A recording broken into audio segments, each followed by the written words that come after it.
This is Quintero, where I recently shot 106. This is really bad. And this is O'Donnell, where 3 weeks later, I shot 66. Today I'll show you every shot of both rounds. But first, a huge shout out to my friend Mike and the team at Troon Golf for making this all possible. You can imagine my embarrassment at telling the Troon team that my first video there would feature a triple-digit score. But I'm thrilled to have gotten the opportunity, and in keeping with the spirit of the channel, I'm going to show you all of it. What stood out to me most when reviewing this footage was that I actually did some things well this day, meaning that my 106 Might hop up there, though. could have been worse. Thin to win, baby. Like on the first hole, where I got a drive in play, and thinned a short iron to the front of the green, and got out with a 2-putt par. Big forced carry here. But of the many, many things I didn't do well this day, my driver was the biggest culprit. There were so many times that I missed a line or didn't make a forced carry and had to re-tee, like here on 2. But I swear that after each bad shot today, I did try to reset and commit to the next one. Just gonna try to hit a 5-iron well right of the flag. Good planning, poor execution. It was well right of the flag, but it faded. Speaking of poor execution, this one goes long, and now I'm leaning on the best part of my game, despite the fact that these shots are for some big, big numbers. It's a triple on 2, and on to the next one. Ooh, big Healy fade. This is another one astray, and I had to take lateral relief here. But like I said, some things did go well this day. Think that's good. And after a penalty stroke, I'm happy to have at least a look at par here. I cozy it up pretty close, and this one's just a bogey. Another stray one here on 4, and now I need my rock club. This is tough. Nope. Kinda. Nope. Ooh, boy. Yep. And I mentioned that I reset before every shot. I think a cup right. That's a good read, and here goes. What a double! This hole plays massively uphill, and it's into a 2-club win that only got worse throughout the day. It was way right of target, but it's in the middle of the fairway. For the approach shot here, I grab a 190 club, It's exactly what I did the last time. and I find myself above the hole and short-sided to this pin. But that's a good one. Take that. And would you look at that, I find a par here. We're playing from an elevated tee box, and there's a bailout area short right. But this is short left. It's so short. So once again, we're going to have to re-tee, and this time we will make sure that the miss is short right, No, it wasn't. and at least in play. And indeed, that's where we wind up. And I'm not thinking about my score here, but rather trying to lean into the part of the game that I do well. Thanks. This one's cozied up close, and I'll knock it in for a second ball par, but a double on the card. This is my best drive of the day so far, and it leaves me inside 150. Almost missed the ball. But iron play is the worst part of my game, and from an uneven lie, I hit that one terribly. But inside 100 yards is the best part of my game. Thanks. This is a good one, and it's actually a makeable par putt here. But it doesn't quite drop, and I'll settle for bogey. This felt like another good drive, right at my target. Right at the car girl. 30 yards up, eh? But unfortunately, the last one went into this waist area, so I had to take a penalty stroke before that. This is like 5 consecutive rounds of the worst golf I've ever played in my life. A bit of frustration coming out there, and I'm trying to step into a 5-wood here, and the hook comes out. Back to the game inside 100. I have an uphill putt here, and I've been doing this well so far today, but this one's a bit aggressive.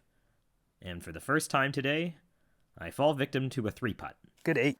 And it's time to reset again. Never too late to hit your best shot of the day. You saw this in the intro. It's a wipey fade into the drink. This is really bad. This is my drop, and my only focus here is making sure I get this ball to the green and not in the drink again. So this is my long bogey putt here, and it's a bit offline. For an even 50 on the front, I'll finish it. But look at the authority with which we knock in that one for the even 50. Good. So those are the worst 9 holes I've ever played, and there's lots of ways to follow that up. I'm trying to maintain a positive attitude here, but it's worth noting that sometimes even that isn't enough. Like here. I carried about 130 yards. But this one, that's probably my best. That was good. First good shot of the day. It will leave me inside 150 on this par 5, but we're playing into wind, and my wipey fade here, It's gotta go. it's just not enough.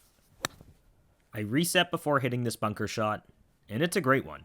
It will give me a look at getting up and down, but that's just not the kind of day this is. We'll start the back with a bogey. The next hole's a long one, and that's a Healy cut, So bad. and it gets out there Yeah. all of about 200. Oh, man, what a day. I have about 230 in now. It's playing uphill, but we finally have a tailwind, and I'm hoping it might get there, but it stops short of the green, where I'll have another gap wedge. And I had been doing this well today, but this one will leave me about 15 feet. It's not a bad effort here, but I'll start the back 9 with back-to-back bogeys. Another long hole into wind, and the driver swing is starting to come off the rails. About 170 out there. 223, playing 233, and into a 2-club wind. Okay. Again, a bit of attitude coming out of me. I'm usually not like this, but this day is starting to feel like a bit of a marathon. It's really getting to the point where bogey feels like par. At least I will have a putt for par here. And all things considered, it's pretty well judged. And like I said, at this point, bogey feels like par. There's never a bad time for an ace, right?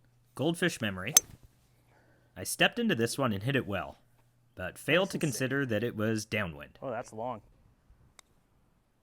This putt from above the hole, Woo! it's not very good. The par effort, not very good. Another bogey, and on to the next. All right, best one of the day coming here. Goldfish memory and a good swing thought, and it's my best of the day. It might be downwind, but In the middle. it's 280 out there, and this one also felt good, but unfortunately it's a bit pushy, and you'll see where it winds up. In this bunker, where I go bunker to bunker. Steve, how many did I say per year? Here's one. That's restrained and in good jest, but nonetheless a club toss, one of the few I have each season. And now I have a putt for par, but this one's off. Misread. Another bogey, we're getting used to those. But today, it gets so much worse. I think I'm re-teeing. Indeed I am re-teeing.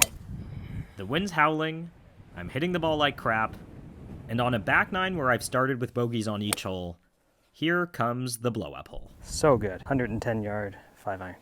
I'm in the bunker here, and the Nope. wind knocks the camera over. So for the rest of the round, we're actually dealing with some fake audio I've created. But fake audio and real video. It takes me a whole lot of wax to get out of this bunker. Yikes. Even the chip out of the thick rough is crap. This is my 10th shot on this hole, and it skirts way past the hole. This is probably the point of the round that I'm no longer resetting before each shot. A 3-putt completes a 9 over 13 on this hole, and for good measure, we hook our very next shot into the hazard. Now it's time for that gap wedge that I usually get pretty close. Not here though. Even the chip is into a 2-club wind. The putt's no good, and I guess a double is better than the non-upple bogey on the last hole. And here I'm really just thinking 2 more holes and GTFO. From only 156 here, I'm grabbing all of a 190 club. I hit it well, and you'll see me celebrate the fact that I've actually gotten it green high. But look at what happens to this putt. Goodbye. So much for making par here. We're back to single bogey golf. I'd love to end 18 on a high note, and this drive wasn't hit poorly but winds up here. And I thought this one would have a chance of getting to the green, but it actually winds up left in a hazard, and now I'm trying to get up and down for bogey. But the pitch goes long, the first putt's a bit short, and I'm trying to just get out of everyone's way here. Serves me right. We're going to end the day with a triple bogey and a score of 106. I could and probably should make another video showing how all of this works, but the hole-by-hole score enters into the computer and gets adjusted to 98. Then the computer adjusts something again, because the conditions were so tough that this actually comes through as though I had played like a 16 handicap that day. It felt worse, it was worse, but them's the numbers.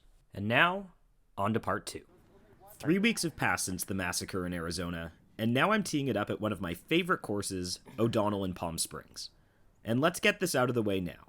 This course is substantially easier than Quintero. It's rated about 8 strokes easier on the card. In fact, I've been trying to break par here for some time. But to quote my friend Dre, it's hard to break par even at pitch and putt, because you do have to make the putts. And on the first hole today, I do a good job getting one in play, and bang a wedge reasonably close. And my first putt of the day is a good omen for what's to follow. In fact, the entirety of this round seems to demonstrate the two things I preach that are the key to scoring: keeping it in play off the tee, and being tidy inside 100 yards.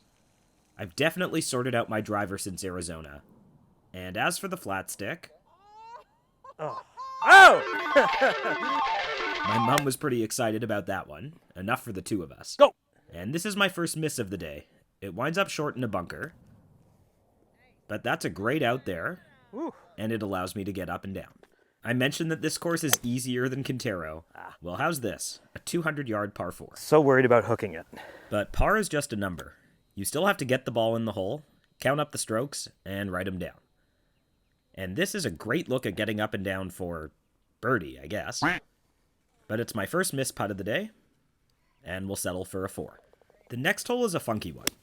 Yep, it's a blind tee shot par 3. You definitely have to commit to your line here.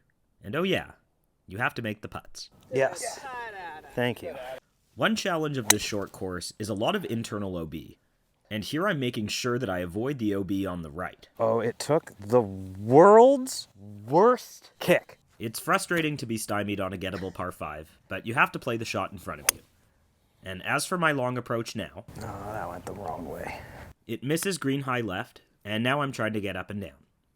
This one slides a bit past the hole. Now I have 15 feet for par. And even with the 66 today, there are going to be some squares on the card. This hole often produces squares on the card. Well, where was that going? In fact, I think my scoring average on this hole is worse than it is on the equal length par 4 just a few holes ago. I have to get this over a bunker and hope it rolls out to this pin. Go. I get it reasonably close, and the flat stick saves me one more. There we go. For my money, this is the best hole on the course. It starts with avoiding some internal OB. This ball is just barely in. And oh yeah, you also have to avoid OB left. Mission accomplished, and I'll have about 150 in. So 148, playing 154, aiming right at the pin and taking a lot of club. This bit of course management was more important than adjusting my swing. I took the most penal miss out of play, which is short left in the bunker. Sit. Yeah. I am past the hole here because I hit a 165 club, but I am putting for birdie.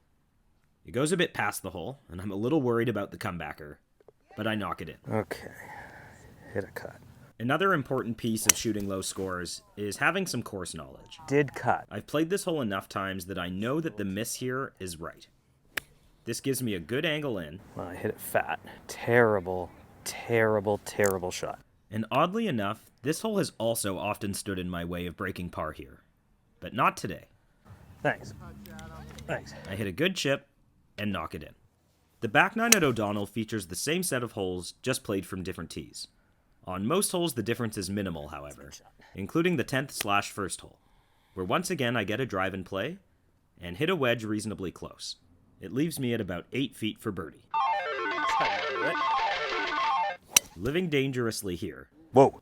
Well, that's one way to put it in the fairway. So I have 126 to the stick. My 9-iron only carries 125, and we're into the wind, so it's going to be a soft 8-iron. More course management at play here, and I really wish more beginners to the game would understand that the game isn't about how far you hit an 8-iron. It's about minimizing the number of strokes you take to get the ball in the hole. And that includes putting. Woo! We're on a roll. Here's that same 8-iron that ultimately travels a good 20 yards further. Be the number. It's all over the flag. Oh, yeah. Oh! It hit the stick. An ace would have been a great exclamation point on this round. Come on, one more. Oh! But unfortunately, I actually have to settle for par. Here's that drivable par 4 again, this time from about 30 yards longer. Think that'll be in the bunker? Yeah. Ooh, bite. Bite, bite, bite, bite. Ooh, I hammered that one. It's a long putt for the birdie that feels like a putt for par. And fortunately, the distance control is pretty good. Stop. I knock it in for the par, call it a bogey if you want to, and the course a par 68.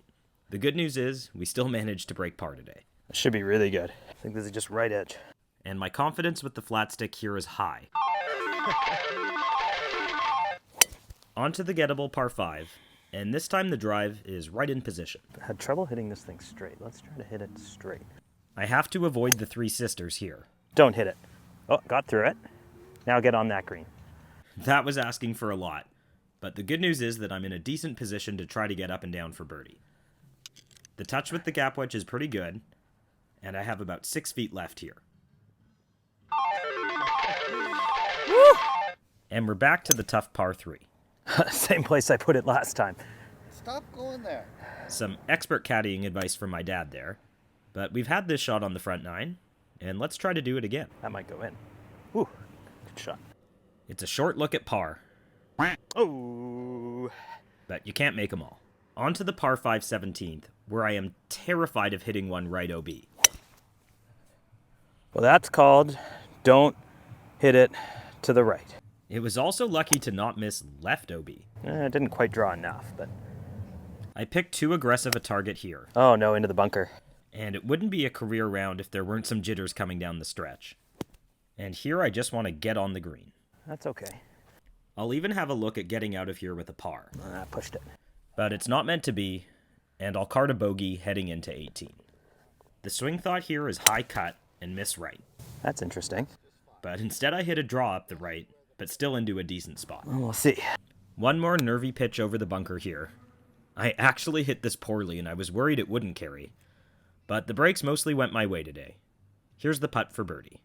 Oh! That one didn't drop, but we'll knock it in for a 66. We did it! By a good number. He did good. And there it is, 106 and 66 inside a month. And here's how the numbers broke down for O'Donnell. Once again, the handicap system adjusts this score, this time because it's so much better than my average score. The differential goes into the computer as a plus, which is not bad given that we shot 106 just a few weeks ago.